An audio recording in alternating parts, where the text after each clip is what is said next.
Good evening. Let me start off first that it was really a good attempt by Nigerians, thousands of young Nigerians, including women and youth, who in October 2020 went out in mass to protest against police brutality and also called for, the SARS, Tactical Police Unit of the police to be scrapped. That was a good move, but again, people died and there was destruction of properties, which of course led to the setting up of the panel of inquiry to investigate these killings at the L.P.A.C gate in Lagos State. Now, a lot of us out there, the international community had wanted to see what the outcome of this report would be. And it's really not a good say out here, especially with Lai Mohammed, because what we do know is that what he says oftentimes is not what the government intends to dish out to the public. And even when he's being quoted as saying something, he goes back later and said, no, I didn't say that. So it's like us having Trump in Nigeria, so to say. But really, it is disappointing to have Lai Mohammed, somebody that knowledgeable, who has been in the limelight and the public sector for over a decade, respond to such a report. It's enough to say that you don't agree with all the findings, but to describe a report as a Tales by Moonlight, a program which in the 90s was one of the favorite shows I watched, because it's really like a tale for children, is really unprofessional.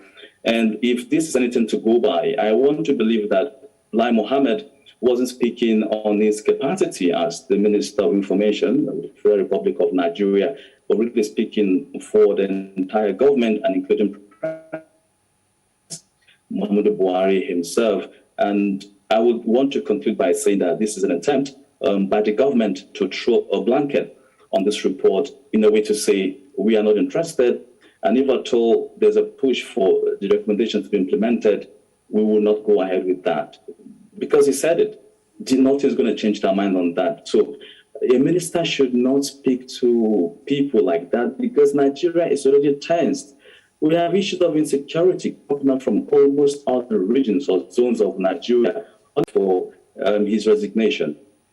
Well, talking about resignations now, one of the lawyers that was on that panel, Adegboruwa, as at yesterday, was calling for the resignation of not just, the governor. He's calling for resignation of, before we get to the resignation part, he is being threatened, by the way. If you've been following this story, a young lady, I've been following. A young lady who testified in front of this panel was almost butchered yesterday. She was left for dead, but thank goodness she's alive. Kemka, I think that's her name. She made it, and she was threatened. And this is what Adegboruwa is also saying, that he's being threatened, and he thinks that these are government goons, for the want of a better word. He thinks that these are supporters of the government. But I'm wondering, if the state government, if Lagos state government put out all that money, time and energy and put together a panel to investigate, because when people were making arguments as to whether or not people were killed or soldiers were even dispatched to that place, the first question was, well, where's the evidence? How are we sure that this is true? But then the panel has come up with a report, and now people are being targeted. As a journalist and as someone who's watching from the outside, I'm wondering, what do you think the government really is going for? Because is the government not ready for the truth, or is it that they're not ready to deal with the consequences of what this report is supposedly to bring? Yeah, I think I'll go with your second option. Yeah, the government. No, when we're talking about the government, we need to look at it in its how would I say? Nobody wants to fall. Nobody wants to fall, including the state governor. Nobody really wants to take. Nobody wants to show that responsibility. But you see, until we have people who become accountable not only to their words but actions, then we are not ready to change as a society, as a state, and as people. We are not ready to do that. So nobody wants to go down. President Buhari, for all I know, is going to end his tenure when? 2023.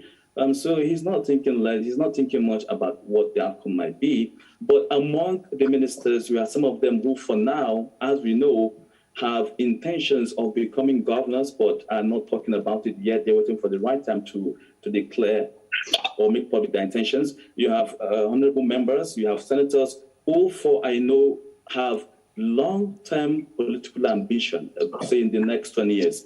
Nobody wants to go down because they feel that if this goes down, it's going to somehow create a dent in their political career or credentials. So nobody wants to take responsibility. That's what I see. Carl, you work with civil societies, and this is also a cause for concern. I'm from its boss, and its bosses take orders from the commander-in-chief of the armed forces, which is Mr. President. So again, what's your take on all armed forces? So like whatever the Nigerian army did on the field comes back to him because he is the commander-in-chief. He's the #1 military person in Nigeria, whether he is a civilian president or not, because he has that authority as commander-in-chief. So whatever the military did at the Lekki toll gate comes back directly to President Muhammad Buhari because they were acting on the orders. Interestingly, I wonder, why do you think that the lawmakers and our governors seem to be a bit more quiet on this issue and not pushing, as we heard them very vocally when they were talking about VAT? Now, again, we're also not hearing anybody else other than those who have political ambitions talking about this issue and pushing. I'm talking about the likes of the former Vice President Atiku Abubakar. We've also heard from the former Senate President, Saraki, who obviously has intentions to run, and other politicians who have political ambitions. Those are the people we seem to be hearing. But those who seem to be serving us, those who we voted into office to represent us and represent those people who were killed, seem to be very silent about this. Why do you think that is? Well, like I said, there's a collective sense of guilt and shame over the Lekki massacre, because the political class, for the first time, were actually brought out in the true colors that they deserve to be. So, and besides, too, the fears of another round of riots is also keeping all the political actors together in one boat, so that, like, let us stay together and make sure this thing doesn't erupt once more. I think that it is actually very sad that people are no longer talking about the lives that were lost at Lekki, but instead they are this is unnecessary debate of actually whether it took place or not. But that is the normal nature of the Nigerian ruling class. So, like, once more, I think they are all in it together, and they want to cover it up so that it wouldn't get out of hand. Uche, this is interesting. How about young people, the average young Nigerian? This obviously is something that is looked at by the government, but this report has been given. We've heard some of the important parts of this report made public. And we hear that even after the army had left the Lekki toll, the police came back to do some more damage. And with all of the back and forth, with Lai Mohammed calling it a tales by moonlight and saying that there are many inconsistencies and it's fake news. How does this affect the psyche of the average Nigerian and the average young person who's fighting for good governance, who's asking for a better life and asking, that the police will stop wrongly profiling them? Well, they wanted to come out again on October 20th, and the police went to Lekki Tollgate and stood there trying to stop them from having a memorial. It wasn't even a protest, it was just a memorial of the lives that were lost. Now, the issue is actually bigger than we are actually talking about. It has international ramifications. Buhari and his government are basically right now on trial for international crimes. And maybe because he feels he has some immunity, nothing's going to happen. But they have to deny this as much as they can, because come 2023, a case is already being lodged in the Hague International Court for crimes against humanity, shooting innocent civilians. And this is what they're afraid of. This is why everyone is quiet. It's a big deal. It means people in political office may not be able to travel freely after 2023 and not be arrested. It's a crime. You just like it's a Tiananmen Square combat in Nigeria. You can't do something like this without any ramifications. The international community is watching and they're waiting for 2023. And immediately his term expires in 2023, elapses, this is going to take a whole new dimension. And this is the reason why Lai has to deny this to the last. Even with overwhelming evidence, he has to deny it. This government, and you're going to notice, only Lai is going to talk about this issue. No other government official is going to say anything. So no one to be quoted. Lai has not moved past his campaign mode. He still feels he's in opposition mode in APC, trying to wrestle government from the PDP. So he hasn't changed, so he can say anything. That's a method that has worked for him, is still working for him. He doesn't have the capacity to move to become an official of the federal cabinet as a minister and speak as a minister. He doesn't have the capacity. It's asking for too much for him to speak as a minister. So he's going to keep on saying things like this, but he's going to be the only one speaking like this. Everyone is going to remain mute because they know that anything they say can be held against them in a court of law, international court of law. I'm still going to push you on the issue of the psyche of the average Nigerian, what happens to us, because we see a mass movement. People are leaving. It's now a thing, you know. I go on LinkedIn and I see people out of this. What does it do to the psyche of the average Nigerian who's still staying here and having hope that there will be a better Nigeria? I mean, demoralizes us, you know, like on October 20th, you know, once this report came out and the government began to deny it, people were downcast. Young people were downcast. We relived the memories all again. First of all, the report came out, we were thinking about it, then the government denied it. And there's sadness. But the truth and the reality of the matter is that all Nigerians can't leave the country. In as much as I hope to and wish that can happen, it's still our country. And we have to deal with this. We have to keep on fighting. We have to keep on hoping. We have to still try and make our leaders accountable. Yes, there's despair amongst young people, especially with the way government is denying it. But there's some small glimmer of hope where another government, Lagos State government, released this report. We operate a federal system, and Lagos is a federating unit of Nigeria. So there is still hope. Just because some people at the center are denying it doesn't necessarily mean it didn't happen. It doesn't mean there won't be restitution. It doesn't mean that justice will not be served. We are hopeful, so we're not going to lose hope. We're happy that this happened because it means that there's some small hope. It actually gives us a sign of hope that things might change. I'm going to come back to you, Abdullahi. If there's a collaborative oath of silence per se, by all concerned, including those who are in the political class, like I said earlier, and who are supposed to represent us, or those who used to speak up before but are now silent. I'm thinking, what happens come 2023? Is this going to affect not just the ruling party, but of course the opposition, because most of these people who are in the National Assembly and some of these government questions in the other states. After a while, when it's election time, they decamp to, you know, like that has been the trend. People just keep jumping from one party to the other. So there was never really a healthy opposition anywhere in Nigeria. That's one.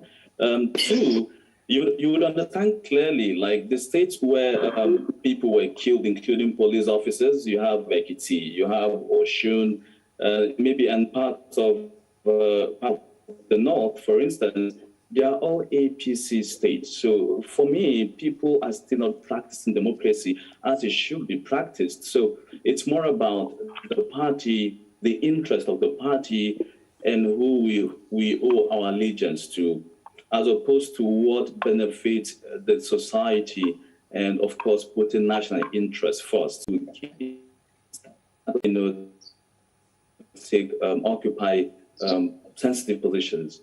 And this is the time for us to start now. So beyond ENDSARS, let's have people like my co-panelist, one of them is quite young, to lead a campaign where people with the requirement, people with the qualification can come together already and see how leadership, can come back to the youth. And because you cannot have people from the 70s and the 80s use that old mentality to govern a state where, like, everything today is changed. We are now at the modern age, 21st century. This needs to change. That's what I see. Okay, back to you, Carl. Again, as civil society, he's made a great point. We need to fight, but how do we fight? Why? I'm asking this. Every single time a group of people, and it has nothing to do with ENDSARS, a group of people stand up against the government, it's either we see a group of people that are being paid to stand against those people and speak for the government, or we see the full might and the power of the government, whether it's federal or state. Again, how do people fight? Twitter it's now become a back burner issue. Nobody's talking about it anymore. And so if you have money, you can use a VPN and go ahead and vent to the space, because nobody's going to listen to you. So some of these rights have been taken away from the average Nigerian. You really can't protest. The government is going to come out and say you've not been stopped to protest. But then, again, the Lagos State Police Commissioner, Odumosu, will come out and say you're not allowed to protest. Don't come out. Tell your children to stay at home. So how do you fight? What do you do? How do you go about letting your voice get heard without losing your eye, your arm, or even losing your life? Well, it is a supreme irony that a government that came into power through protests has done everything possible to now ensure that protests are outlawed. And actually, it's sad one. And of course, everybody was told that perfect that people will be making every effort to jump boat and leave. So, as with regards to 2023, I really don't know what's going to happen, because the question is, who is going to vote and for who? Like you said, they have shut down the social media space, they have shut down the protest space, they have shut down literally everything. And of course, with insecurity across the country. So Nigerians are really scared right now, and I don't think that, even if you call a protest like this, you will be shocked that a lot of people won't come out, because the government has demonstrated that it is capable of doing anything, not something short of murder. Of course, we've seen situations where bleakness that I sense in Carl's statement makes me really not know what to ask you, but I will ask. So going forward, what's the shred of hope that we can hold on to? Because there's nothing we can do. Like you said, we all can't run away from Nigeria. It's our country, and we cannot be run out of our own country. So what do we do going forward? What's the shred of hope that we need to hold on to? What's that thing that the average Nigerian who's watching tonight can hold on to, and that can give them hope? Well, let's continue participating. Can do so much. We built up momentum in 2015 when the present government was in opposition, and they riled up Nigerians and told them all sorts of scary stories of corruption and this, and they're turning Nigeria as president. People who will do the right thing, and we're going to come out on that day, regardless of rain, sunshine, whatever, and we're going to put in and vote in candidates who represent our ideals and the Nigeria we want. Okay, well, Abdullahi Hassan, Carl Chinedu, and of course Uche Chuta, thank you very much, gentlemen, for being part of this conversation. Thank you for having us. All right. Well, thank you all for staying with us. We'll take a short break now, and when we return, the Electoral Act Amendment Bill is at the But again, how many people are really interested or even have the knowledge about what's happening within the budget? We hear about the budget hearings, the presentations that are being made, but the average Nigerian is worried about the price of food in the markets, the price of gas that might be 10,000 naira next year, and all the other simple things. So which Nigerian, other than you and I and a couple of us who are interested in what's happening within the budget, would be questioning all of these things under these ambiguous subheads? The middle class that has continued to keep quiet in the face of several injustices in Nigeria are the ones who are aware. I mean, though some would argue there's an absence of a real middle class in the sense of the word in Nigeria, but you know what I mean. These are people who have a university degree. These are people who drive a car to work and have an office job or have a business they own.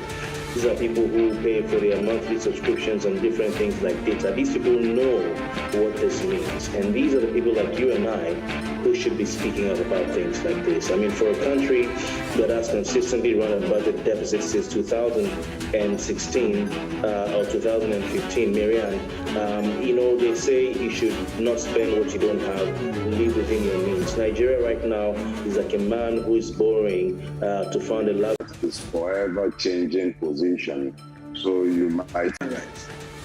And the government is not pretending about this. ENDSARS protests happen because of failure of governance. I like to stress these points at every opportunity that I have. They wouldn't have been ENDSARS if we had a responsible government. If we had a government that lived up to its responsibilities. People came out to protest because there's a vacuum in leadership. The issue of police brutality, the issue of extrajudicial killing of Nigerians has not been addressed till date. And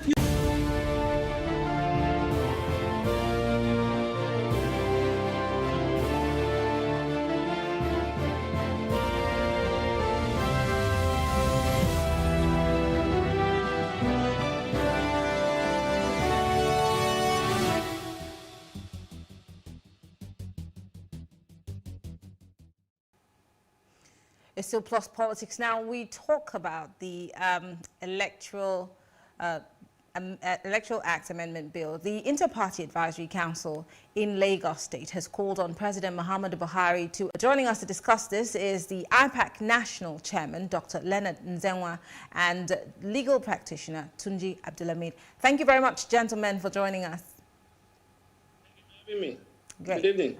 Great. I'm going to start with you, Dr. Nzenwa, because, of course, this is I.P.A.C pushing for this to be done. I'm wondering, do we need to push the president to assent to this bill? This is something that every Nigerian needs. This is something the government also says it needs for the electoral processes in this country to be smooth sailing, to be free, fair, and credible. Why do we also have to urge the president to append his signature? To put pressure on did not pass, and probably because of that, the president may, just because of one particular aspect of the law, throw away everything, because we are used to throwing the baby away with the bath. It will not. Mr. President, some of the elections that have happened so far and the inconsistencies that have happened, but this bill is supposedly to change all of those inconsistencies. So again, why do we need to be having this conversation? Yeah, you see, unfortunately, I'm one of those who also is not in support of the direct primary for parties. I'm one of them.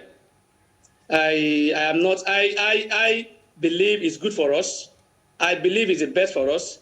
But I also believe we are not right to do it now because we don't have the mechanism. We don't have the logistics. We don't have the finance. What do you mean by we don't have the mechanisms? Because I'm thinking that if we've put it somewhere in our bills, then we should be able to make those things available. Yes, we should be able to make it available. But I have lived in Nigeria for long, and I know the way we operate. So have I. I witnessed the last primary of certain parties, whereby they say they were direct primary. It wasn't direct primary. It was just an allocation of figures. That is why you see some people will win the primary with 5 million votes or 3 million votes. And in the course of the May election, it will score just like 200 or even 50,000 or 10,000. For present one. I'm not sure we can verify whether or not these are the actual party members. Really, but the APC has just gone through a process of re-registering their party members. So you're telling me that whole process was a total waste of time because there is no register?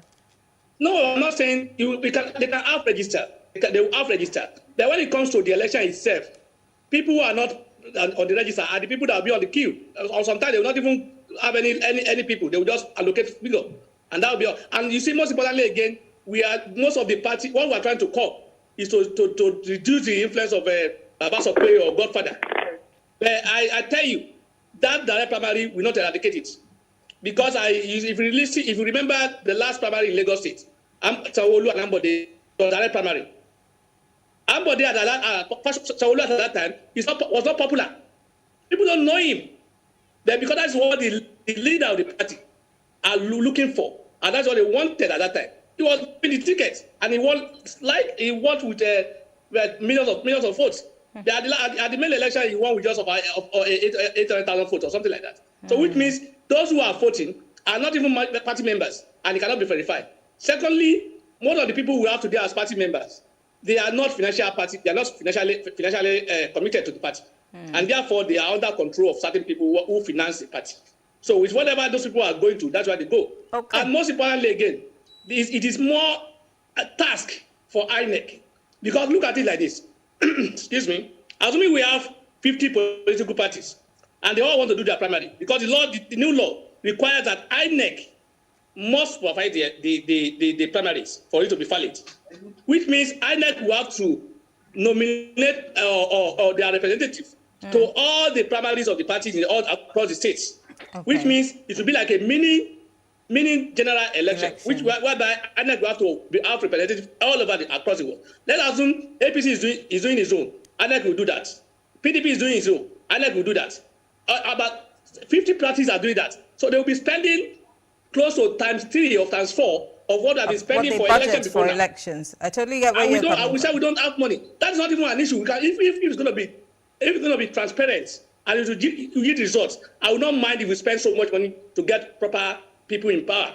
Okay. Then the issue is that it's not changed much. Okay. It's not changed much. It won't change anything. Okay. The Baba Support will still have their influence. Okay, let me bring back the IPAC national chairman because we lost him due to some connection issues. Mr. Nselwa, can you hear me? Yes, I think there's a lot of echo at the background from your own side there. But can you hear me now? A lot better, but we can just manage this. Okay, perfect. So you listened to the lawyer and some of the disagreements he has with the new laws, especially the issue of direct primaries. I'm asking, do you agree with him, or are you one of those who are in support of the issue of direct primaries? This thing is real echoing. I can't really get your question. Okay, I'm going to ask again. There are certain things in the new acts, the bill that is supposed to be assented to by Mr. President, and the issue of direct primaries has brought a debate of sorts. And I'm asking what side of the debate you're on. Okay, I'm not getting the full circle of your question, but that is a model that is being aspired by even most advanced democratic societies. The American presidential system has currently obtained a democratic model. It is also logistic-wise impossible. Now, apart from this, our political ecosystem, let us ask our question. If the lawmaker or the National Assembly sets out to have a legislation, the intendment of that legislation is to address the lacuna within the system, first of all. Mm-hmm. If you don't intend to address those lacuna, the second thing you are trying to do is also to modify or add greater degree of value to the satisfaction of the greater degree of stakeholders that is within that electoral or political ecosystem. Now, but when that is happening, you now find a significant segment of that stakeholders complaining something is wrong. And so stakeholders are complaining, particularly the political parties. The political parties were not consulted. They were not consulted before this was made as a law in this country. And I say it's on record. The political parties, the body of political parties, which I lead in Nigeria, was never consulted on this. But the people who made this, the people who agreed on this, permit me please to speak over you, the people who made this, impute are members of your political parties. So I'm guessing that if they they made this decision, they should have called the political parties and liaised with you or had a hearing of sorts to get your 2 cents into it. So, of course, it beats me when you say the parties were not consulted. Yeah, I'm not still getting the full circle of your question, but I can pick something. You're trying to also reiterate the point I made that the political parties were not consulted. That time, there was no time we talked about direct primary in our submission to both houses. There was no time we did that. Now, we took it for granted, and which we also maintain that what was already there, which is the optional, the liberty for the political parties to either do direct or indirect. And that was what we way worked, and we agree on that. Now, for us to now see direct primary, we see it as an afterthought directed to smoke out the smaller political parties from the political space. And that is why we say, up to this one, we're now consulted. But however, the point I need to make very clearly is, if we are going to, if we say position of candidate in our electoral system, the answer is no. Will direct primary solve the lingering issue of godfatherism in our polity? The answer is no. Election in the last few years, the answer is no. Will direct primary enhance effort to stop or checkmate the transmission of COVID-19, considering the crucial, the social and physical distance that it requires? The answer is no with direct primary. It will even make it more worse. The other thing is this: will direct primary stop or minimize high litigation that has attended both our primary and secondary elections in this country? The answer is no. Will direct primary reduce or minimize the cost of managing elections in our country? The answer is no. So it makes me really wonder why we're pushing, or why it was even, you know, imputed into the Electoral Act if it's unachievable, because it makes you and the lawyer in agreement, saying that we're not ripe and we're not ready for direct primaries. Exactly, that's the point we're making. We are not ripe, and if looking at practical examples, I can give you 3 states. For instance. Let's start with the Anambra Quickly, election. because we need to wrap up. In the Anambra election, we saw one political party, the A.P.A.C. The total number of votes by internal primary was 230,000. That was the result of the primary of the A.P.A.C. primary for governorship in Anambra State. With the result. That is one. 2, I heard the colleague they are mentioning in Lagos. Now, we saw what happened during the Ambode and the Shaolu's election primary. We saw the number of candidates that came out to vote during the primary and what happened after the primary. We saw the inconsistency and all that. It was direct primary. We saw the acrimony that attended that particular primary. Now, Tunji Abdulhamid is a legal practitioner. Thank you very much, gentlemen. Time is not on our side, but we appreciate your thoughts. Thank you very much. Thank you for having me. All right. Thank you for having me. Thank you very much. All right.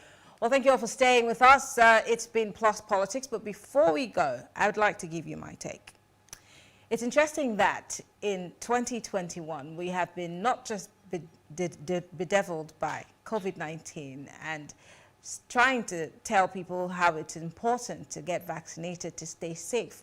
We're also now having to tell people to stay safe from getting shot or getting harassed by a police officer, or even being made fun of if you have a family member who was shot at or who was injured or who has been a victim of police brutality.